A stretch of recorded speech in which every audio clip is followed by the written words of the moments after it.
30 seconds and counting. Astronauts report it feels good. T-minus 25 seconds. 20 seconds and counting. T-minus 15 seconds. Guidance is internal. 12, 11, 10, 9. Ignition sequence starts. 6, 5, 4, 3, 2, 1, 0.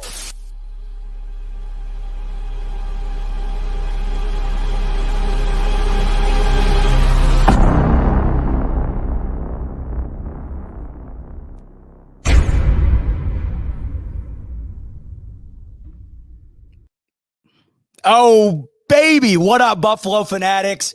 Z-Bot here, and it's the first ever episode of The Smoke Break. And I thank you so much for joining me on this inaugural episode.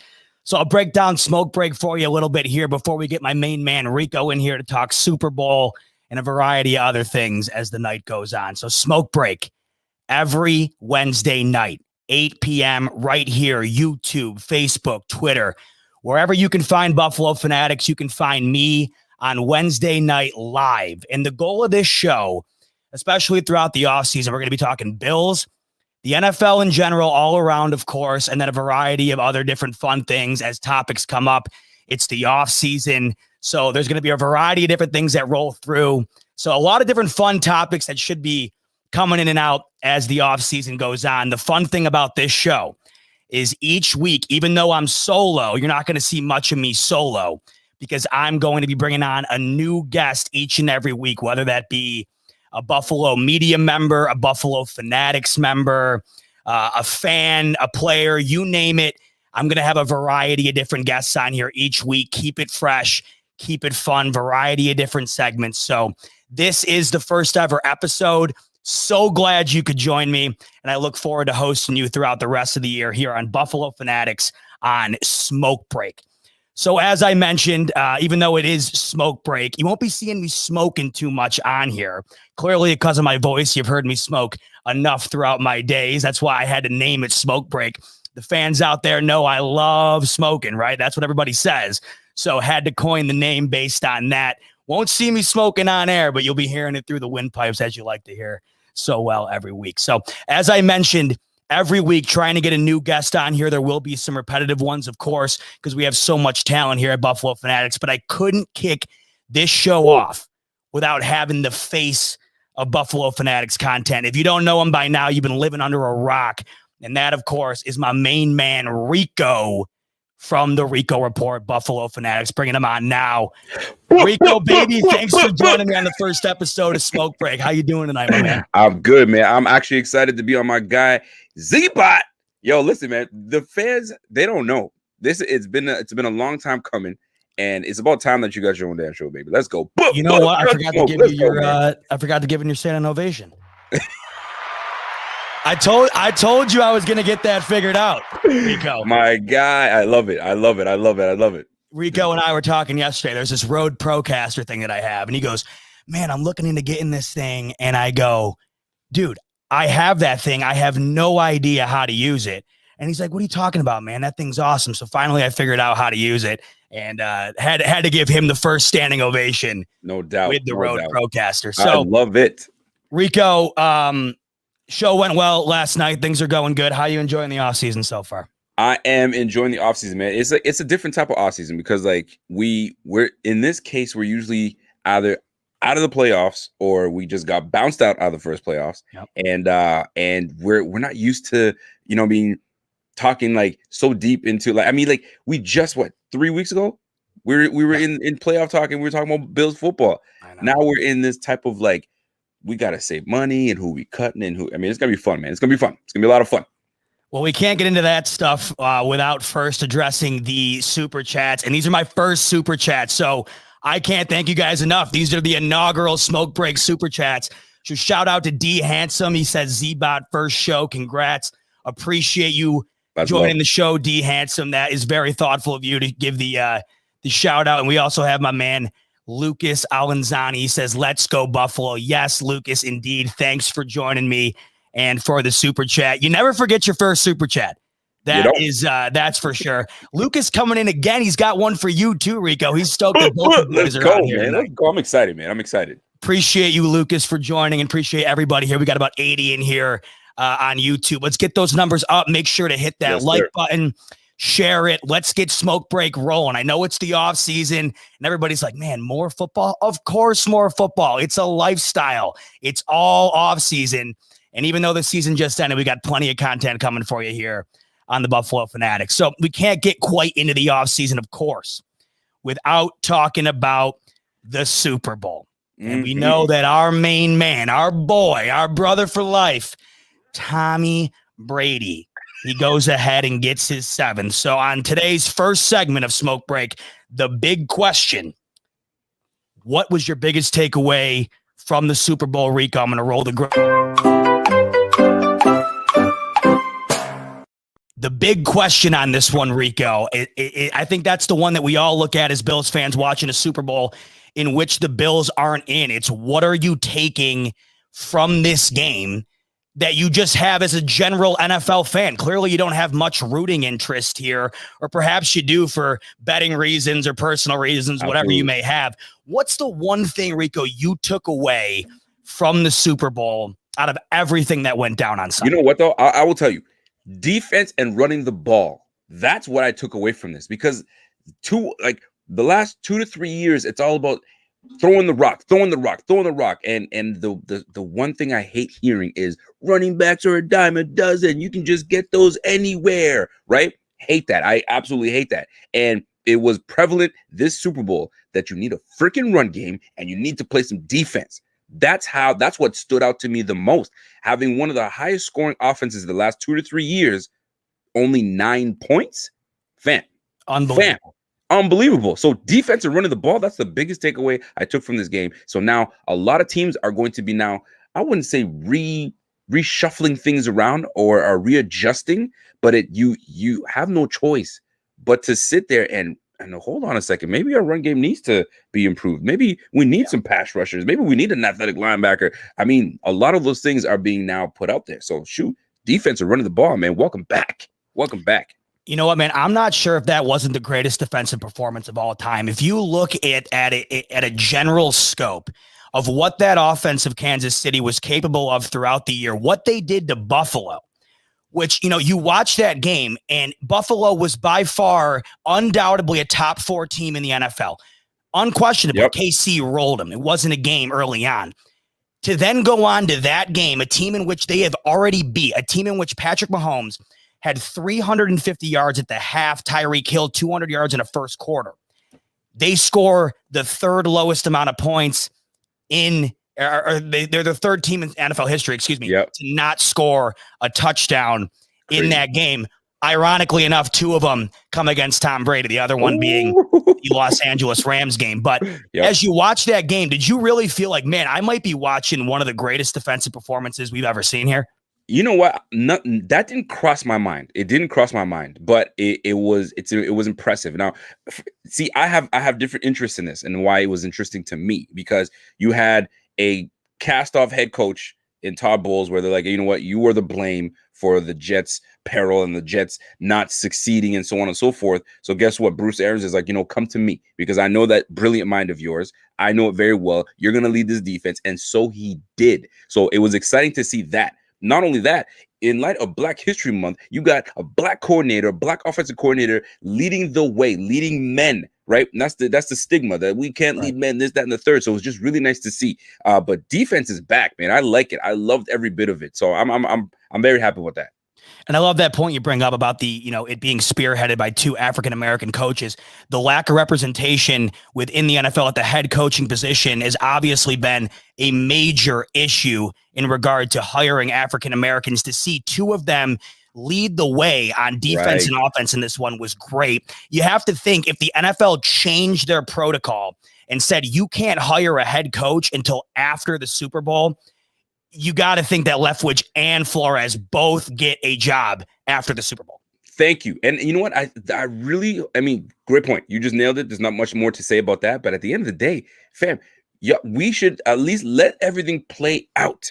And then it's free for all. Everyone has a fair shot at the head coaches that they want, right? But I also get the game. The game is right now, I can wait for a guy like Todd Bowles, but then let's just say Todd Bowles is like, yeah, I'm good. I'm going to stay where I'm at. Now, as a team, you're like, man, I waited out and I let all these candidates go. And so that's why you got to wait right till the end. Right. And then it's free for all. You get what you want.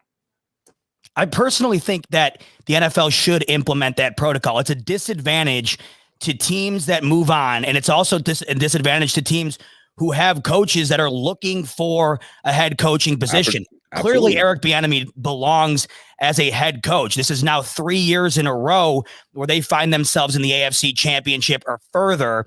Perhaps that has disadvantaged him in getting a head coaching job. The NFL needs to find a way to say, hey, all NFL teams in general should have to wait till after the Super Bowl, because not only is it more fair throughout the league, it's a lot more fun. We have more content to absorb after the Super Bowl. Nobody wants the playoffs being filled with head coach vacancies news. We're talking about the playoffs.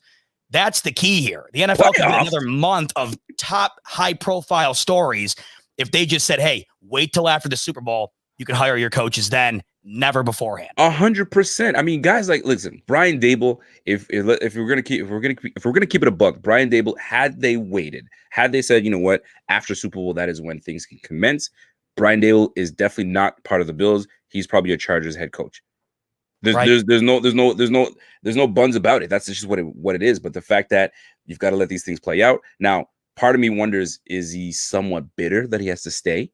I doubt it, because he's staying with the same talent that he had, and he's got another chance with Josh Allen to go to another Super Bowl. But you have you've coached your whole life to get to an opportunity to get a head coaching job, and it slips by you because of formality. We allow these things to happen after, what is it, the first round or second round? I'm not sure exactly when it is allowed to happen, but it's just unfortunate. But it is what it is. It is what it is. Great point, by the way, Zach. That's a bang on. Wait till freaking after the Super Bowl. Ultimately, though, how great of a point is it if that wound up being the case? I think Daboll and Frazier might wound up being gone. So for the Bills, at least this year, we're glad that rule isn't in place. Super chat here, Thomas Burke. Let's smoke him. Z-Bot, you to bomb. Go Bills. Appreciate the love, Thomas. You are the man. Thanks for joining in, and thanks for the super chat. So here's me, right? I'm watching the Super Bowl. It's Sunday, and I hate to break it to you, Bills fans. I hate to break it to myself, really, before the game, but I had to do it. I had to root for Tom Brady. And I did not only just root for Tom Brady, I was rooting for Tom Brady heavy on Sunday. Listen, Tom Brady to me, obviously throughout my years of being a Bills fan, it has been pure torment. It has been absolutely awful as a Bills fan to have to deal with Tom Brady in the AFC East. I can't think of another athlete in the history of sports that has dominated a single team the way Tom Brady dominated the Buffalo Bills. With that said, how much of a relief was it this year to not only have Tom Brady leave the AFC East, but to have New England absolutely, for lack of a better term, suck, and then have the Bills rise up to the level in which they rose up to? I had no issue with Tom Brady this year. Tom Brady was no longer a New England Patriot. And for the first time in my entire life, I got to sit back and watch Tom Brady for who he was without having to watch him as a Buffalo Bills fan. I got to watch him as a football fan. And what I saw is the greatest athlete to ever and will ever walk on a football field. Now, when I say athlete, I don't mean athleticism. I don't mean LeBron James-esque athleticism. I'm talking about a winner. I'm talking about a guy whose success will never be topped. And for the first time in my entire life, I got to watch it without pure Bills fan blinders on, telling me that I cannot ever and will never root for this guy. But here he goes. He leaves New England, and it leaves us as Bills fans to think maybe he disliked New England as much as we Bills fans did, because it really seemed like the resentment was at such a high level that he not only leaves, but he goes and delivers his best season of his career. And I'm not saying that lightly. I think this run for Brady and this ring was the best of his 7, and he has had some doozies. Tom Brady has had some of the most unbelievable Super Bowl victories out of any quarterback in the entire NFL. He has more than any NFL franchise now. He also has more than 18 NFL teams combined. But the reason this one was the best, and personally for me, the reason this one was the best, because I got to watch it from an outside perspective that I think everybody outside of AFC East and AFC fans in general got to enjoy for 20 years. He joins a team in the NFC. His first year on a new team, a new conference, a new coach, and an entirely new personnel regime. Wins 4 playoff games, 3 in which were on the road, but 2 in New Orleans and in Lambeau against the MVP. And then he decides to go on to the first home Super Bowl in NFL history and beat the reigning champs, who had won, 27 of their last 28 games, by 22 points. The first time Patrick Mahomes has ever lost by double digits in his career. What we just witnessed was absolutely remarkable. And I hate to say it, but at the same time, it was nice, at least from this perspective, to watch it not happen in a Patriot uniform. Well, listen, man, you nailed that. First and foremost, you nailed that, because watching, just taking off the old Bills goggles, right? Because too often, I'm sure your Twitter feed was filled with people making comparisons and just bitter and salty. Just enjoy the game for what it is. Enjoy watching a player dominate at his position and just soak it in. Right. Too much bitterness and hate doesn't allow you to enjoy the damn game. The game of football is such a great game. I played soccer, I played basketball, and watching 22 guys on a field trying to play chess with each other and trying to make things happen, man, just enjoy it. And the fact that you get to watch a guy that you probably never see something like this again. A quarterback winning 7 Super Bowls. Now, that being said, there's a big thing, right? 7 Super Bowls, it'll never be done. And they've been talking about Pat Mahomes may never even, he's probably the closest one to, be as acclimated as Tom Brady right now, that could probably get to 4 or 5 maybe Super Bowls. Depending, and based on his talents. But does it really matter how many wins a quarterback gets? There's a thing going out there that QB wins isn't a statistic. Yeah. So should we even be talking about Tom Brady with 7 rings? Does it matter? It's the ultimate debate, Rico. It really is. But I have to bring up this every time I hear this. Let me hear it. Eli Manning will be a Hall of Famer, and it's simply due to the fact that he has 2 prolific Super Bowl wins. He was not a Hall of Fame quarterback. He won 2 Super Bowls, and for that reason, he will be a Hall of Famer. Phillip Rivers didn't win much of anything in his playoff career, and he never won a Super Bowl. A lot of people argue that Phillip Rivers is probably not a Hall of Famer. I think he'll get in, but that's kind of like the Frank Gore argument, where you reward longevity more so than you reward actual success. Phillip Rivers' numbers will be absolutely decimated in 10, 15 years' time, the way that quarterbacks pass the ball now. But 100%. Nonetheless, the fact of the matter is, if Phillip Rivers wins 1 Super Bowl, and he's probably a first ballot Hall of Famer, that's half the reason that Eli will get in, other than the fact that his last name's Manning. But when you look at Tom Brady, I'm sorry, but he defines what it means to have victory count as a statistic towards you. And we unfortunately do that. Whether it counts or not, we do it with Jordan, we do it with LeBron, and that's the main Jordan argument, right? It's, well, Jordan's better, 6 he's got more rings, rings, and he never lost one. That's right. But with this particular circumstance, he's accomplished something that I don't think ever will be touched again. And the fact that he did it against the guy that everybody is automatically saying will be the one to challenge that feat, that's what made it so impressive to me. Because if you look at Sunday, right? Mm-hmm. If Mahomes wins, it's a gap of 6-2, and he won 2 straight. At 24 years old, he could have potentially 20 more years, if he plays as long as Brady does, to win 4 more and tie it. But now I see 7-1, and even if he won 6 more, the argument will always be, well, Tom Brady beat you in the Super Bowl as a Buccaneer, and he was 44 years old. Exactly. That's exactly what it is. And it put it to bed. Not only that, when you look at the history, go ahead and read that super chat. I'll let you read that super chat. Reed Levine says, coming from a Bills fan in New England waters, God bless you, Reed. That can't be easy. It was very exciting to watch the Pats suffer like the Bills fans did. Congrats on the love, Z-Bot. Reed, appreciate you. And hey, for once in your life, you got to walk around Boston with a Bills jersey on and have the upper hand. So congrats to you, Reed. That was a hell of a season for you, I'm sure, out in New England. And here we got Caroline, my girlfriend, look at her. She's on. She's watching the first show.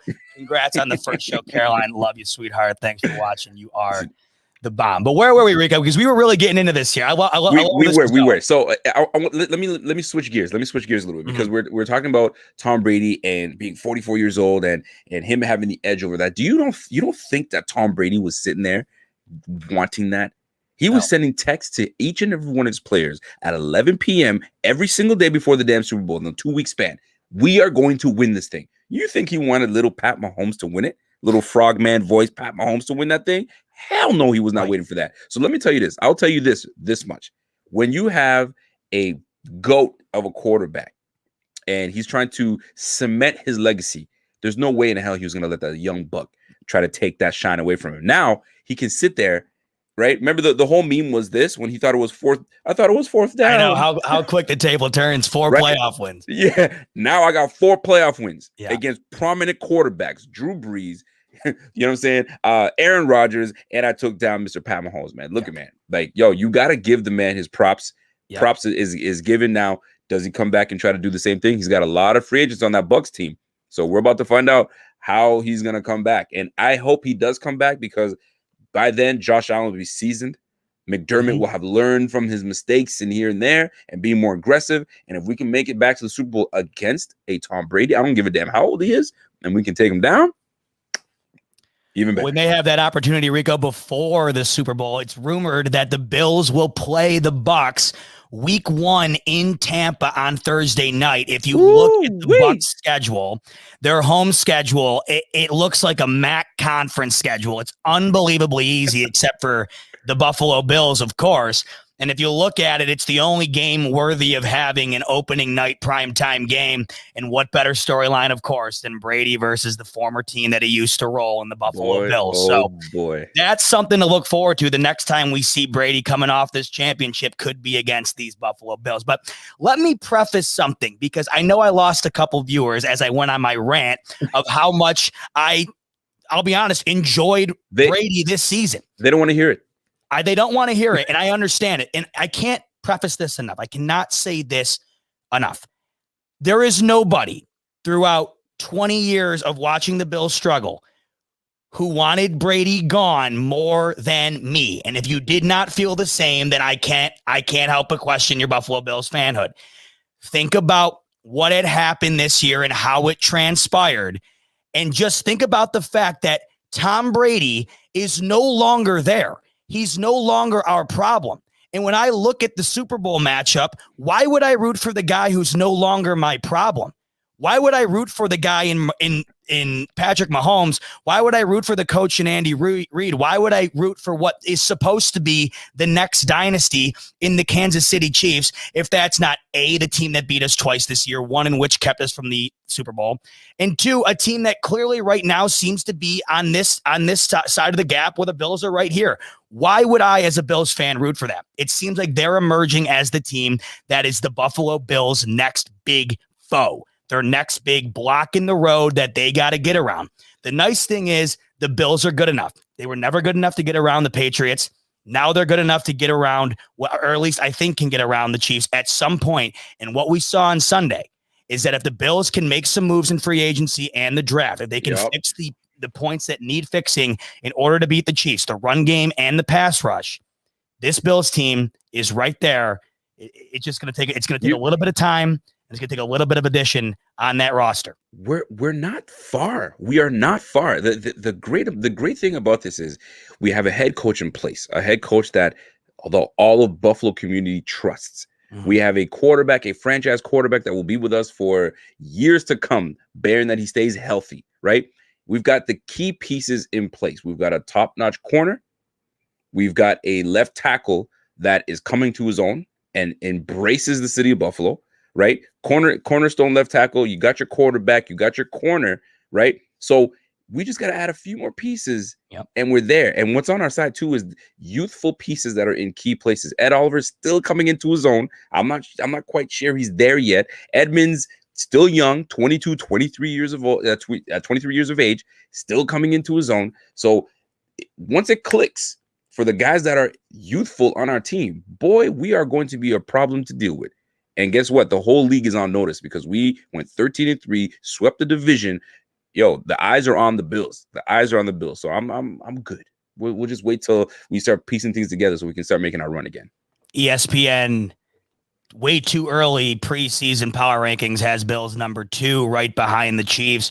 Rightfully so. Can't remember the last time the Bills got that type of love in a preseason. It's solidified now. I know a lot of people like to talk about the fact that the Bills don't get a lot of media love. Come around to the fact that they actually do. The Bills are respected now, and then some. They have earned that, and they are going to have that respect all off season and all throughout the year coming up. We'll get into the schedule throughout this show as the weeks go on here, and I'll give you my predictions. But if you look at the Bills' schedule, way too early.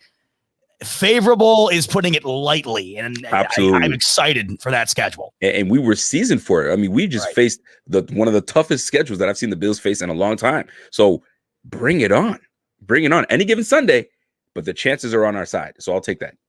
So, of course, we wish we were in Allentown celebrating the Bills Super Bowl, but nonetheless, the Tampa Bay Buccaneers were celebrating on the water today, and we'd be remiss to not take a look at this. Tom Brady, I can't believe what I'm seeing here, Rico. They're on a boat. They're absolutely smashed. Tom Brady's throwing the Lombardi trophy from one boat to the next. Not too long after, here's your boy Brady. He is wrecked. Listen. That is the GOAT, the 7-time champion, the first ballot Hall of Famer having to get walked off the boat because he clearly is absolutely hammered. Can I tell you how much I enjoy this? Like, you know, there's some people that feel they're above to be one of the guys, right? And when you see your quarterback just smashed, 43 years of age, just smashed, being carried out. Yo, that's like your buddy being carried out the club because he's just too much. Yo, you embarrassing us, man. Yes. Yo, get this guy out of here because he's just a fool. And it's just funny to watch. It's really funny to watch. I mean, it's drunk Brady. And had that thing go into the water, it's over with. I can't believe it. That just goes to show you how truly bombed he really was. And you know, here's another problem. You know, when Brady's hammered in public, he gets praised for it. When I'm hammered in public, I get shamed for it. So that just goes to show you that he truly is the GOAT, I guess. You know what? Do you need a better example, Rico, right here than to see that Tom Brady is a different Tom Brady? This is why Bills fans, not only because we could not beat Brady, but this is why he was so unlikable, essentially, in New England. He wasn't allowed to do this stuff. This is actually who Tom Brady is. New England is the enemy. New England created what we have come to now despise.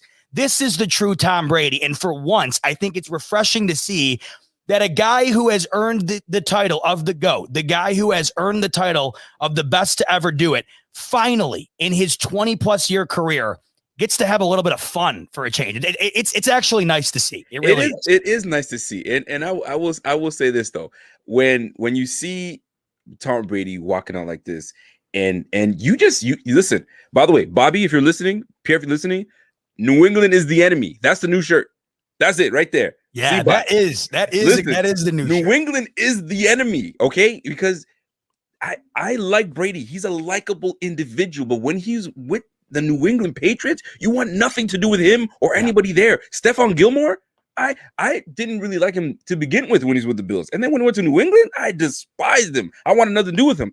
Anybody that goes to New England from the Bills, you are dead to me, right? Can't do it. Even the likable, what's our receiver, the lacrosse player receiver? Hogan. Right? 7-Eleven Hogan. I liked Hogan. When he went to New England, forget about it. No doubt. No doubt.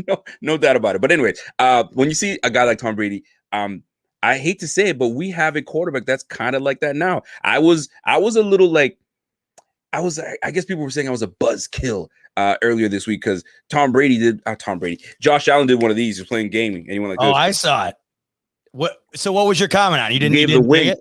I didn't dig it. Because everybody was like, oh my God, he drank a beer. Oh my God, Josh Allen. Relax. Right? Well, now, if Josh Allen does this, he tosses a Lombardi, I'm just as ecstatic as I am to see this because that's my quarterback. He's tossing that shit over to the other. Come on, man. If they want it, he could tie a brick to it and throw it off a bridge. Do what you want. Just get a replacement. I don't care. Do what you want. Man. A lot of people were saying you would never see Josh Allen do that. I would love to see Josh Allen do that. Let's not put him down. I'd love to see Allen getting carried off a boat because he celebrated a Super Bowl win a little bit too hard. So I will say this, though. I will say this. If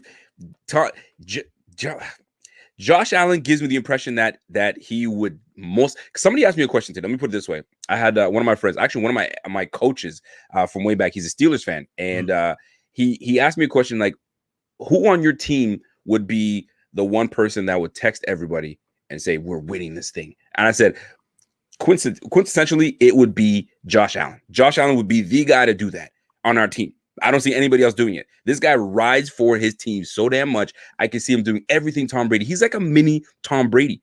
He's a mini Tom Brady, and I can definitely see something like that coming from him. So the fact that we have a competitor in Josh Allen, the fact that he is a fighter, he doesn't give up until the very end. That's what you want, and that's what he's loved. That's why he's loved in Buffalo. So something like that would definitely come from Josh Allen for sure. And he'd definitely be hammed and walking out like, who's going to carry him? That was a big boy. That's true. Maybe Edmonds. I don't know. I can't think of anybody else. Maybe Josh Allen's a big boy, man. He tips over. It's over with you. You can't carry that. Cole, can you imagine Cole Beasley? I'm thinking 3 beers. Beasley's going to have to get floated out of there. That's a small dude, but no, I couldn't agree more. So hopefully one of these days we will see the boys being helped off a boat. Big shout out to my 2 best friends in the world, Jay Mays and Nels, for watching the show and the super chat. You boys are the best. Thanks for tuning in. All right, so we're on the topic of Brady. We're on the topic of quarterbacks, this and that. Well, hold on. Before we do that, Rasheed Turner coming in hot with the super chat. Number 49 is not that good. Can't pay him young. Excuse doesn't work. Our D-line needs to be redone. Hughes is old, 4.5 sacks each, other than the last 2 seasons. Well, Rico, before I let you go there, let you get in there. I just got to say, Jerry Hughes, probably the best defensive lineman we had. I don't want to discredit Jerry Hughes.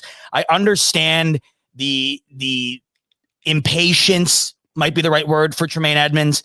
I think his talent is definitely there. I think, and we can definitely utilize it to our advantage alongside Matt Milano, who I do want to keep.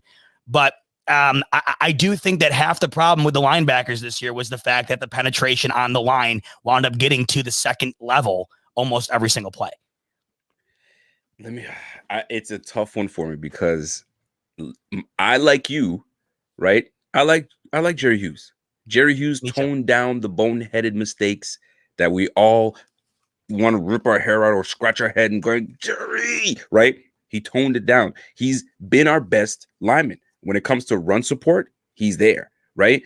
However, this is a business, and there are things that we're going to have to do. There are things that we're going to have to do that people will not like. And I know a lot of people are saying, hey, his time is up.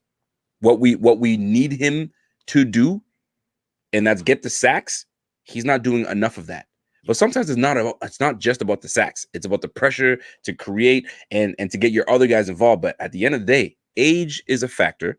Productivity is another factor as well. But do those two go hand in hand enough for Brandon Beane to say, I want to retain your services at, what is he like, at $10 million a year? I don't know. Double check, but it sounds about right. Yeah, so it's going to be very interesting to see. But I mean, he's our most productive lineman. But then we have the up and coming AJ Epinesa, and I really see good things coming from AJ Epinesa. I mean, although we didn't get too much of a sample from him because he was in and out of the lineup and on a rotational basis, I would love to see. He's got the skill set, he's got the length, he's got the acceleration to get around the bend. Just a little bit more experience, he'll get there. So the question is, who do we put alongside of him? Do we keep Jerry Hughes and have him and Epinesa for another year, or are we done with this experiment? I mean, I don't want to call it an experiment, but are we done with the likes of Jerry Hughes? But I mean, when it comes to our young man, Tremaine Edmonds, here's the thing. I will mention this because some people are mentioning it, some people are not. I know Pierre is one that mentioned it. He's 22, 23 years old. And for what he's given us in the 4 years that he's been with us, are you ready to give him a big old contract next year based on his performance? Forget about how old, especially with the cap room the way it is too. I mean, that's right. The problem. They'll probably give him a 5th-year option, right? But based on his performance, are you ready to give him a big old contract, right? But he's only 23. He'll get better. Okay, great. Because now you give him that, you're going to have to give him a potential third contract because of how young he is. He's going to rake us through the coals, right, for the money that we're going to try to give him because we're using his age as a base of trying to keep him, and he'll get better. Right. That's what they said about Dawson Knox. He'll get better. Did you see him get better this year? I mean, you know how I feel about that. I'm just saying. Listen, Rasheed, I really appreciate the super chats here. I can't go out here and say Hughes sucks. He definitely doesn't suck. I would think, he's our most tenured guy. I think towards the end of the year, he really came on. It's tough to look at that D line and really put the blame on Jerry Hughes. I think there's a lot of holes on that D line, and quite clearly it wound up being the demise for the Bills and the inability to get any pressure on Patrick Mahomes in the AFC Championship. Tic-tac down the field. Next thing you know, you're packing your bags. That is clearly the biggest addressment that needs to be made, at least in my opinion. A pass rusher is crucial. Do we go out and get a Shaq Barrett, a free agent? Do we try to get it in the draft? Who knows what the Bills wind up doing? We don't know what the cap limit will be yet. And what are the Bills going to decide to do as far as, do they keep Milano like Rasheed's talking about here? I personally am in agreement with that, depending on what the money is. The Bills only lost one game with Matt Milano as a starter this year. He is a terrific linebacker. I'd love to see him come back, but the injuries concern me, and how much money is he going to ask for? And as we know, Brandon Beane said he gave him the right to go on and see what his market value was. So it'll be interesting to see what happens with Milano as well. Brandon Beane doesn't just let you just walk off and go test the market. The market for Milano is $14 million, $13.8 million. I can't see us giving him $14 million. I've talked about impactful players. Mm-hmm. Is Milano, to you, in your opinion, is he an impactful player to you? He's an impactful player for the Bills by far, but he's also an impactful player who needs to understand that he hasn't been healthy in years, and he needs to take a salary that reflects that. I cannot give a guy a market salary that I can't trust. I mean, look at Jimmy Garoppolo. His record in the league is absolutely phenomenal. The reason that the 49ers don't want him anymore, he's a China doll. He can't stay in the game. I think he's lost 7 of his 32 starts as a NFL quarterback, and the reason nobody wants him on their team is because he can't stay healthy. I mean, I really do like Matt Milano. I think he is a game changer, but I agree with you, Rico. If he wants 14, 15, there's no way the Bills can feasibly do it, especially with the roster they have. So we got another one here.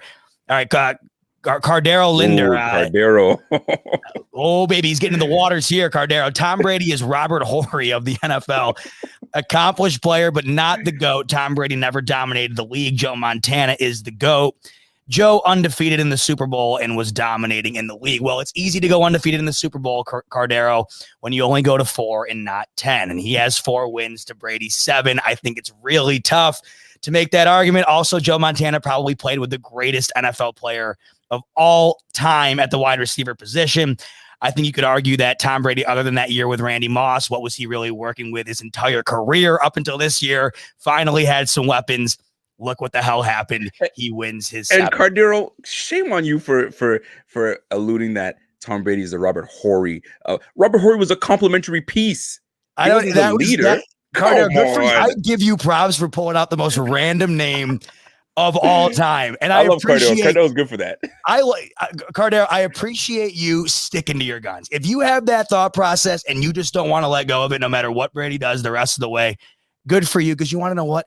Nobody in Buffalo could blame you.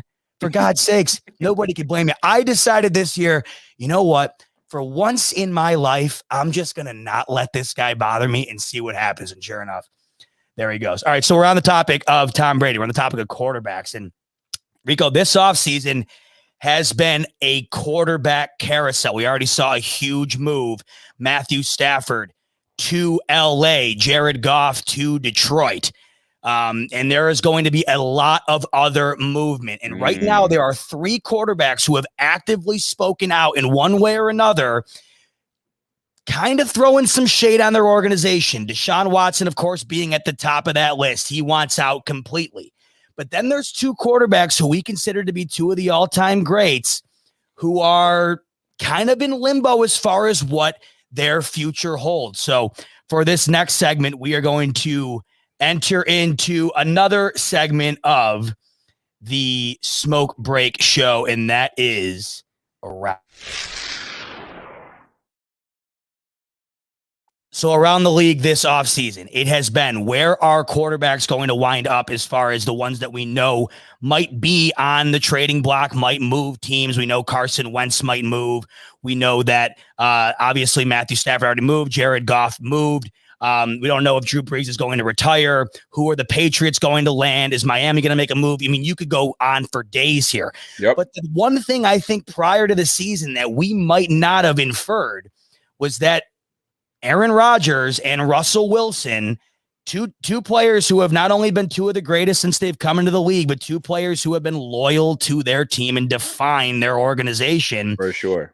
They have been kind of speaking to the media in a way that kind of says, I don't know how I feel about being here, and I don't know how I feel about the respect that I get here.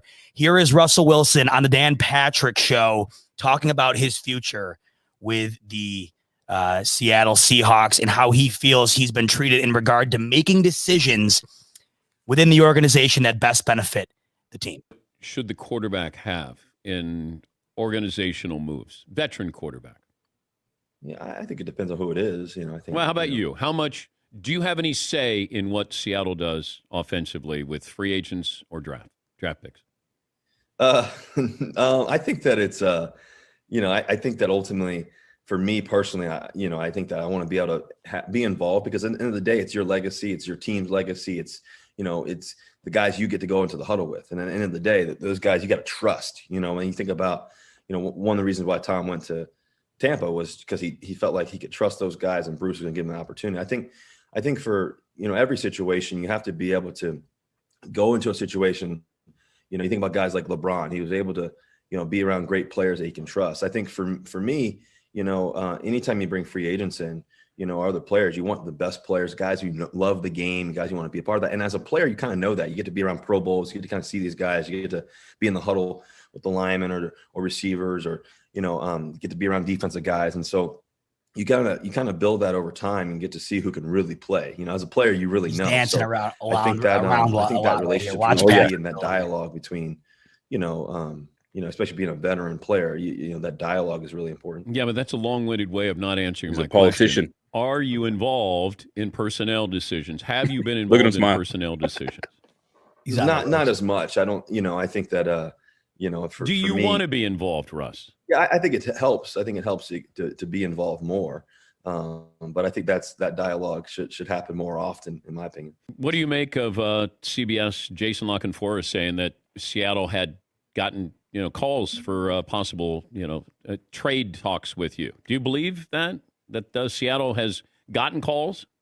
Yeah, I definitely believe they've gotten calls for sure. I think that anytime you're Wow. It might not seem like much on the surface, but there is a lot to unpack there. And let me start by saying this. You watch that. You also watch what is going on with Deshaun Watson. Mm-hmm. You watch what is going on with Aaron Rodgers, where he says his future is a beautiful mystery. Mm-hmm. Take solace in the fact, Bills fans. There is no drama surrounding Buffalo whatsoever, and the quarterback position is solidified and will more than likely be solidified for the next decade. That is what I think of immediately when I see stuff like that happen. It is a breath of fresh air, because nowadays it is almost becoming impossible to have your guy and lock him in with any sense of certainty other than Patrick Mahomes right now.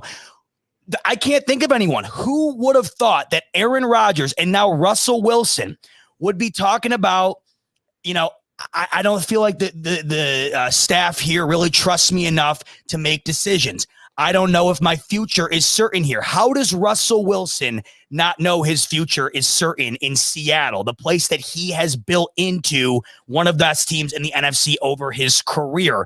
And you look at that, and you now are seeing, Rico, and this is the topic I wanted to get onto. Mm-hmm, mm-hmm.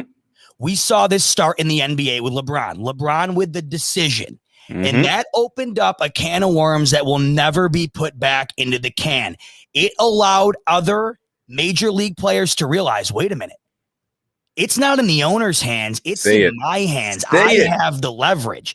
Then we saw the Golden State Warriors get built. We are now seeing Durant playing with Kyrie and Harden, even though they're like 500 since they've joined. These super teams happen.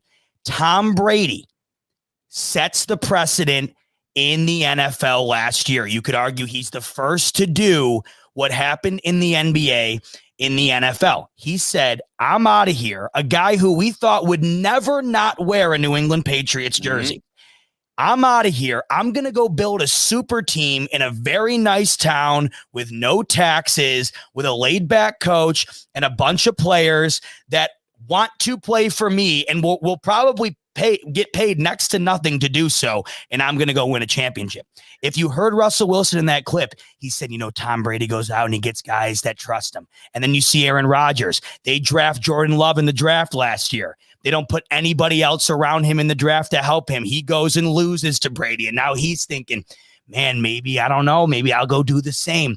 Has Tom Brady set the new precedent in the NFL of, I'm the quarterback. I either have say in what this organization is doing because I'm the highest paid guy in the building, or if I don't, I walk to somewhere who lets me do it. Here's the deal, man. Here's the deal.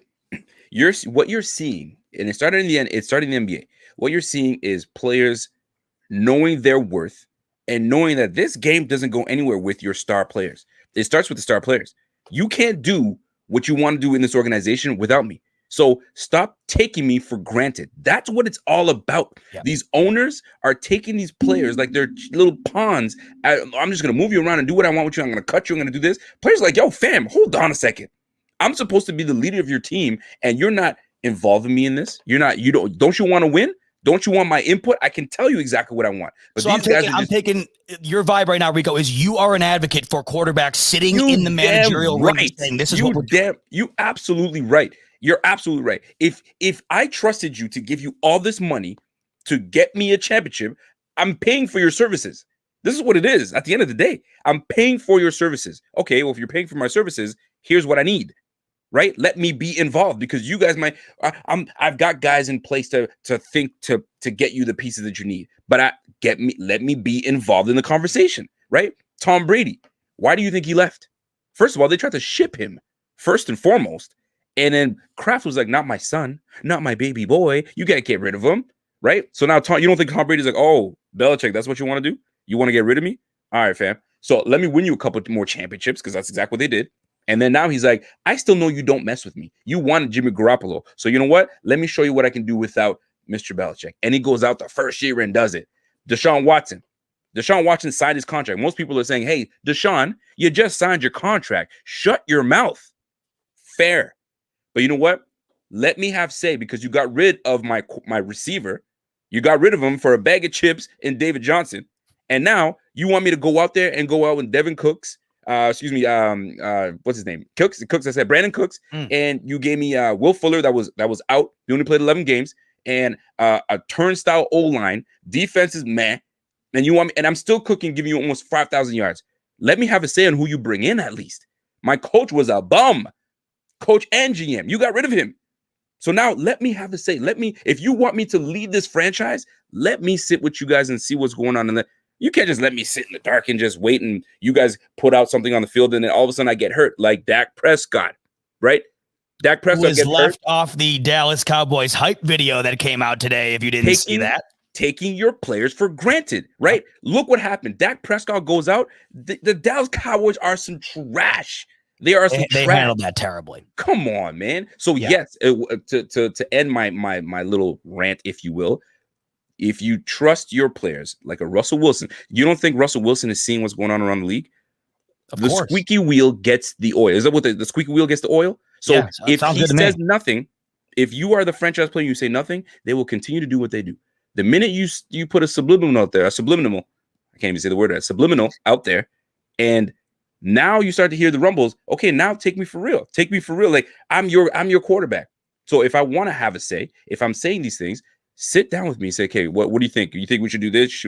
That allows the player to know that, okay, they actually truly believe in me. They trust me with this and they want my input. But if you give me nothing, fam, why do you think I see Carson Wentz crying his way out? Right? He may not be doing it publicly, but I'm sure he is. He's going to be shipped out. It's just a matter of time, right? Dak Prescott, who knows? He might even go to the Houston Texans because Deshaun Watson wants nothing to do with the Texans. So there's a whole lot of things that's going on right now. But at the end of the day, you've got to respect your player. Arians respects Tom Brady. Tom Brady's like, give me AB. Fam, you got AB. Give me Gronk. Go get Gronk for me. You got it. You don't think that he was listening to him? Why not? Come on, man. Come on. If your quarterback wants something, you will get it for him because that's what's going to get you the championship. And that's what he did. AB was a contributor. Touchdown in the championship. Come on, man. He had the most targets on the team since he came onto the team. Stop it. Come on, man. So stop taking these damn players for granted. Now, Bean, McDermott better be listening, right? They better be seeing what's going on. They better be reading the room, reading the league. This is what happens. What I like about Bean, he doesn't wait for somebody to come to him. He goes and does it. He just goes and gets digs. He didn't have to wait for somebody to come up to him and say, hey, this is what I need. You don't think Aaron Rodgers would have liked a wide receiver drafted last year as opposed to Jordan Love to sit behind him? Of course he feels uneasy. Of course he feels like his future's in jeopardy when you trade up in the first round to draft a quarterback. Slap in the face, first of all. Unbelievable. And people say that was motivation for him. Sure, of course. But now that the season's over and it ends ultimately not the way you wanted it to, how do you think the guy feels? Because the same exact thing happened to him when Brett Favre was the guy at the starting position and Aaron Rodgers was bringing him the Gatorade. He knows what it's like. Writing's on the wall. Rico, say you own a company, right? Yep. And you're your highest paid employee, your best employee, your best guy. You need him for the company to function. But you don't let him in the meetings. You don't let him decide anything. You don't let him have any input. Even though you're paying him more money than you've ever paid anybody to do anything in your life, you don't bring him into the room and get his opinion on something. The guy who's throwing the ball and playing with these guys should have a say in who he's throwing the ball to and the guys he's playing with. Now, I'm not saying you take Baker Mayfield or Lamar Jackson or Josh Allen, younger guys, and say, who do you want?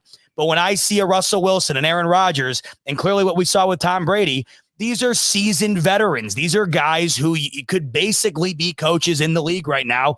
Bruce Arians literally said in the postgame, I didn't coach. I didn't do anything. I'm just here. That was essentially what he said. And it's true. Tom Brady coached that team, and he basically did everything it took to win the Super Bowl. Bruce Arians was on the sidelines watching. These guys at that position should have every say in the world. They know exactly what it takes to win. And you know what sucks is the two teams, the Seahawks, they have no creativity on the offensive side, and they run the ball constantly. They don't let Russ take over. The offense went stagnant at the end of the year. And Aaron Rodgers, what more can you do? He's giving you everything he has week in and week out, and they aren't adding the proper pieces around him that he's asking for. You go and see Brady do this. How can you expect guys like this to not want to go and do the same? And here, furthermore, can we both agree that when you're a football player and you're paid handsomely, very well, there's a bit of an ego that goes with this, right? There's an ego. There's you put all this hard work not to get your name trashed in the media. Now, I bring this up for a reason, because you asked me if you have a company and you're paying this guy or you're paying this employee, X amount of money, and he or she is your best employee, right? Mm-hmm. So, and now I just start making decisions without involving my best employee. Now, for some reason, the company, the numbers aren't great, right? We're not doing well. So now you go to your best employee, like, what's going on? Like, why aren't you performing how I need you to perform? Well, because you have somebody that's not really well educated in this department. You don't do this, you don't do that. So how did you make these moves and not tell me about these things? Oh, that's literally Deshaun Watson. I'm the smartest, best guy in the room.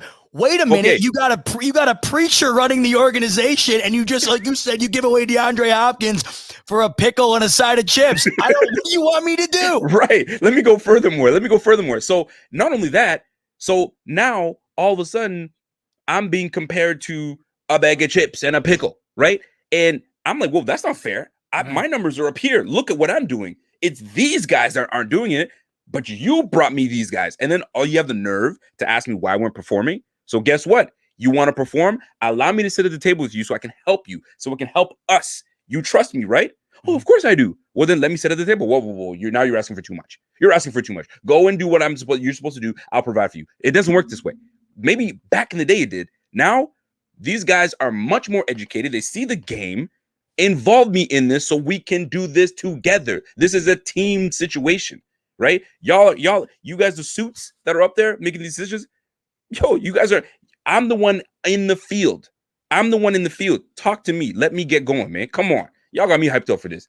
Z-Bot, don't do that to me. That's the point that I think perfectly goes with Cameron here, and we appreciate you watching and being a fan of Buffalo Fanatics. It's not player worshiping, rather, but it's respecting the player that you have in your room that you know is essentially your franchise. If I own the Green Bay Packers, if I own the Seattle Seahawks, I am nothing without Russell Wilson and Aaron Rodgers, and they have earned the right to have a say in what is going on out on the field. They are seasoned veterans. I would say more even to the point of Aaron Rodgers. The guy has been argued as maybe one of the best to ever do it.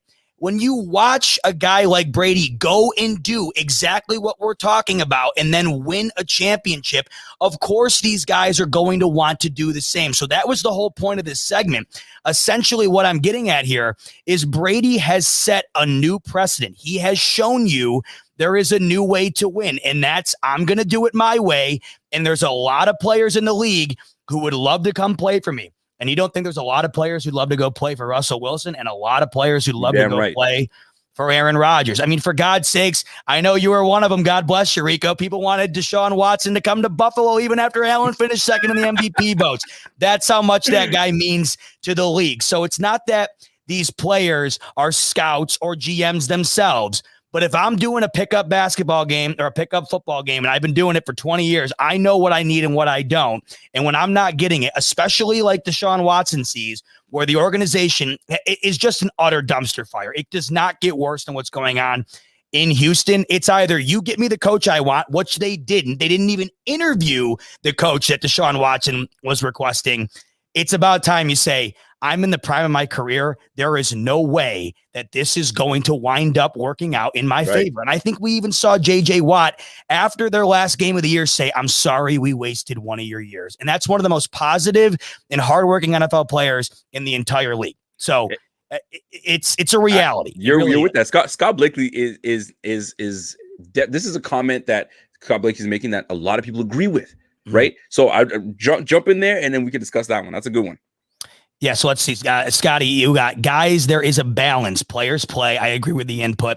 However, there is a limit to their decisions on personnel. So they get input and management goes in a different direction. Player pits now.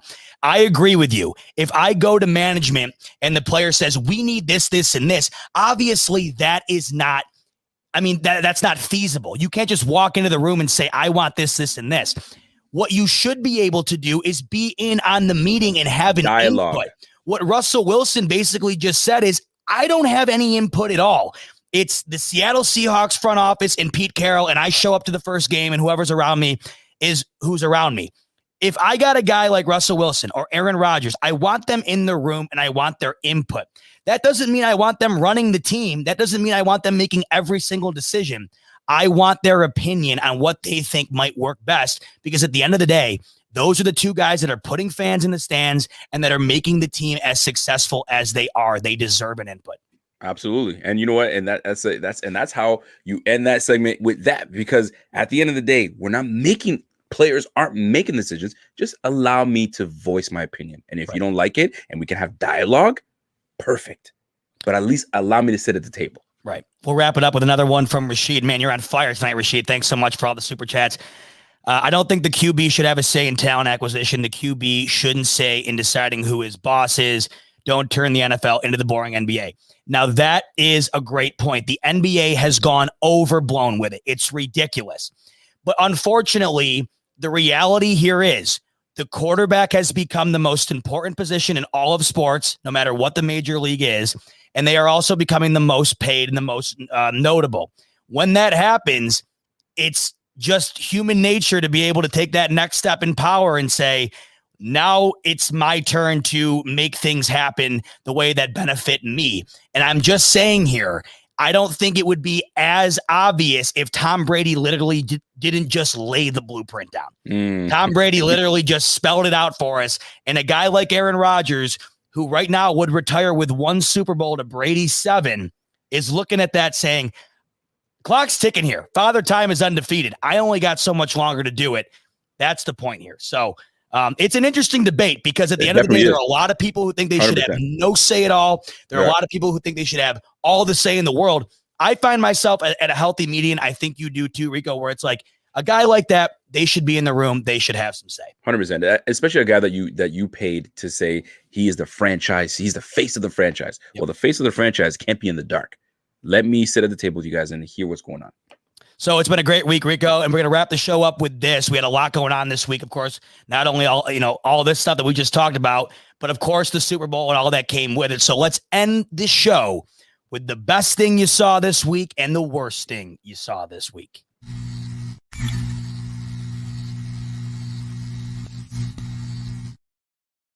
The I will best let and you the go worst thing. first, Golly. Rico. What's Okay. the best thing you saw this week out of everything that went down, Super Bowl, you name it? What's the best thing you saw? You know what? I will say this. The best thing I saw this week was during the Super Bowl. And I really enjoy. I might sound petty when I say this, but I'm sure a lot of Bills fans will agree with me.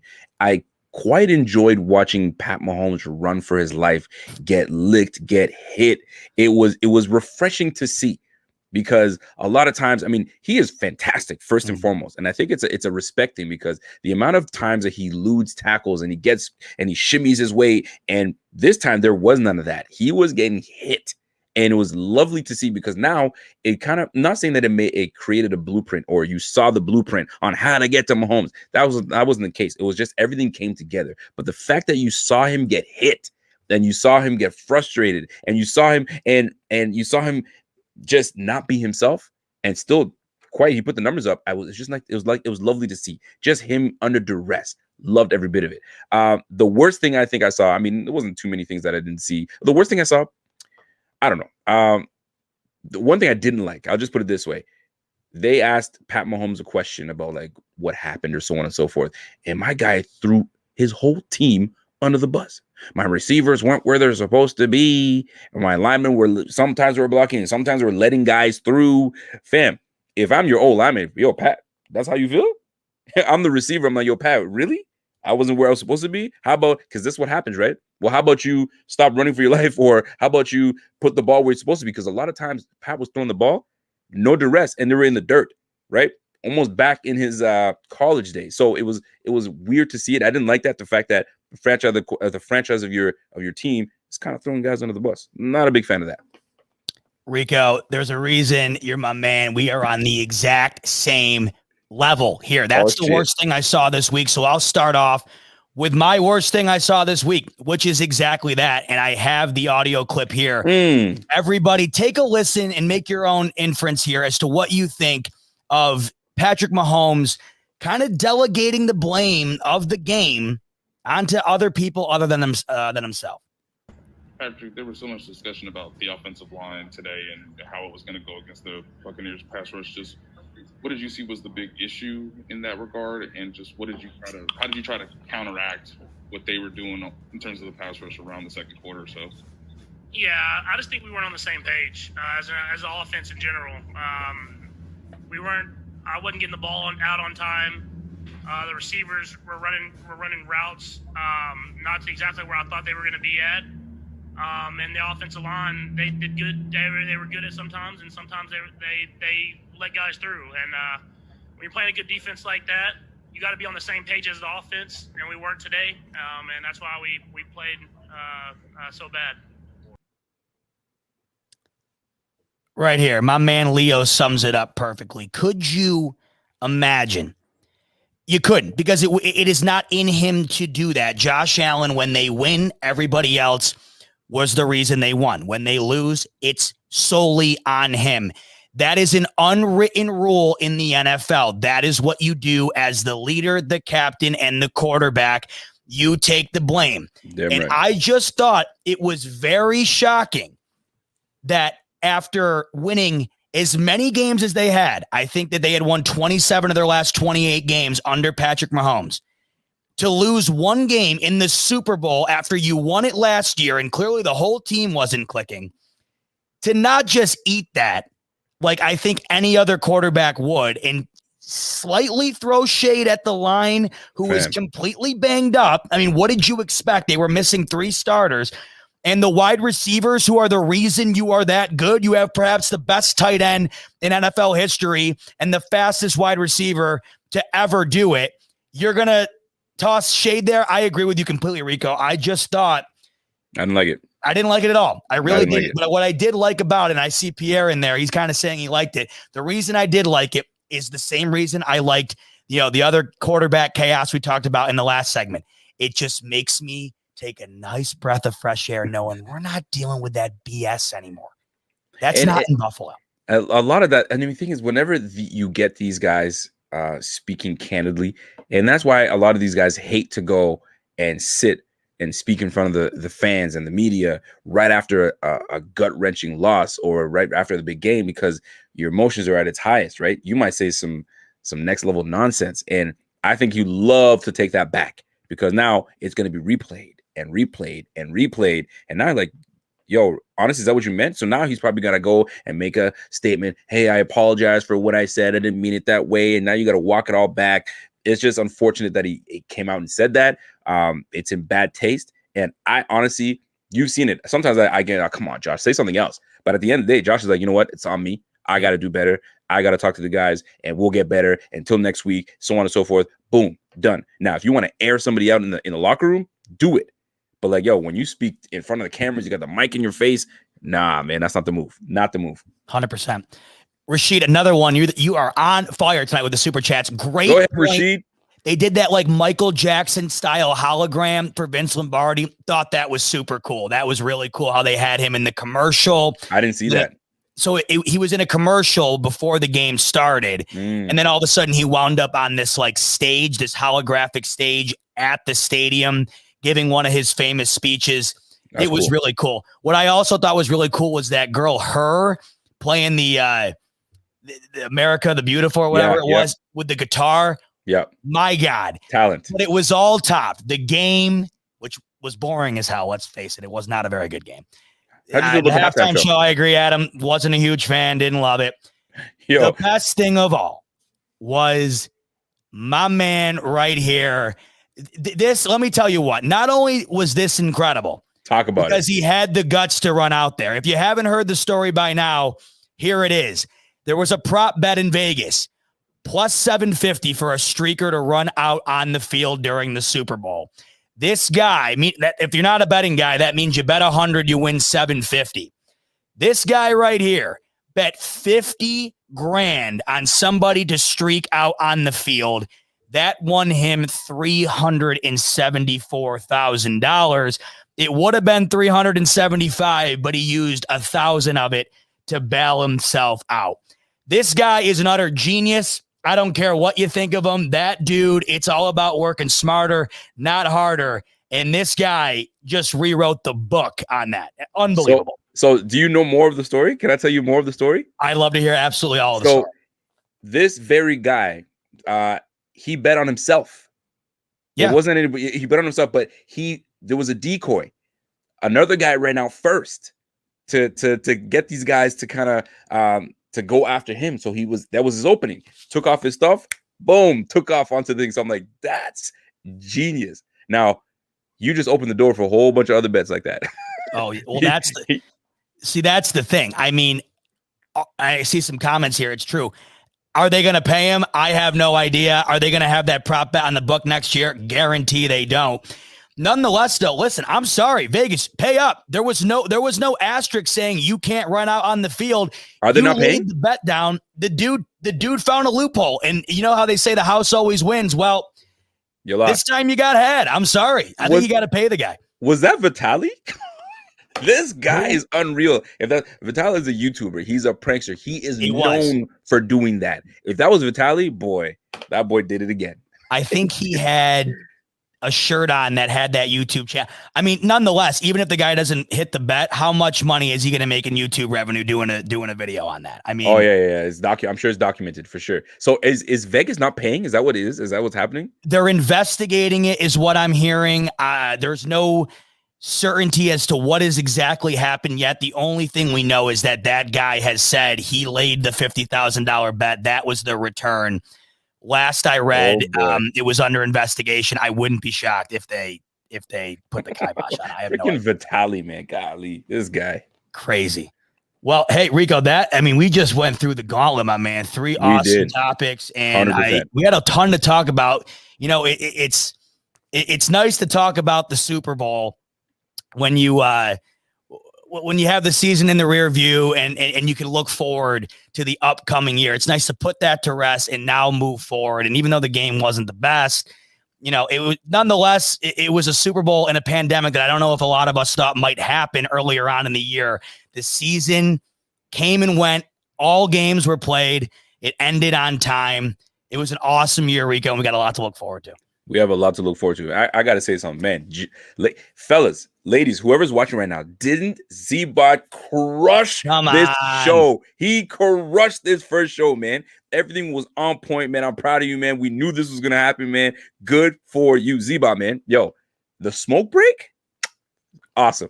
The smoke break, Rico, and I can't thank you enough for being the first guest, man. You are a Buffalo Fanatics legend, and for you to come on and help me on the ropes, getting going, it was a real honor, man. So I really appreciate it. And I appreciate every single one of you who tuned in tonight.